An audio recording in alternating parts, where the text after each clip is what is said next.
Salam alaikum. Arra wanti isin agarsiisu jechuudha biyya barbaadan teessanii FM biyya keessanii afaan barbaadan afaan keessanii jechuudha dhaggeeffachuudha dandeessanii egaa xumura sagantaa kiyyaatti na hordofa.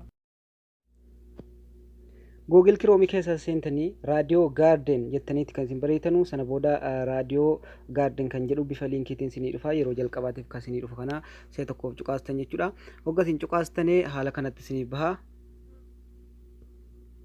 Hoggan haala kanatti isinii bahee press play to start radio Garden kan jiru kana cuqaastan jechuudha. Si'a tokkichaaf sana booda barbaadee kaartaa addunyaa guutuu isiniif fida jechuudha.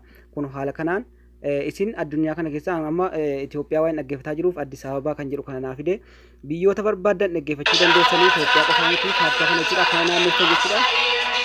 Kun kaartaan addunyaa kana akkana naannessan jechuudha.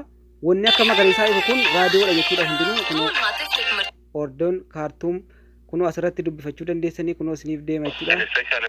Kunoo Addis Ababaa magaalaa Finfinnee raadiyoo jiruu fi naannawaa ishee jiru kunoo yoo dabarsuu barbaadan kunoo asirraan dabarsachuu dandeessan jechuudha.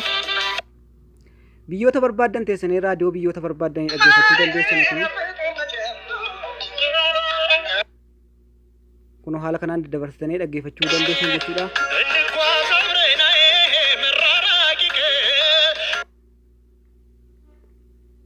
Haala kanaan daddabartanii dhaggeeffachuu barbaadan jechuudha. Kabiraallee kaartuumiin biyyoota biraa kunoo biyyoota addunyaa barbaadan kunoo akkana naannessanii harkaan naannessanii dhaggeeffachuu dandeessan jechuudha. Kanan isiniin jedha barnoota dabalaa taamoo namni feetan jechuudha. barnoota dabalataa namoonni barbaadan tiiktookii kiyya kana jalaan yuutuubii kiyya kana seenaati barnoota moobaayilaa kompiitaraa akkasuma gosoota garaagaraa dhaggeeffachuu ilaaluu dandeessan jechuudha. Barachuu dandeessanii asumaan seenaa yuutuubii kiyya kana jalaan.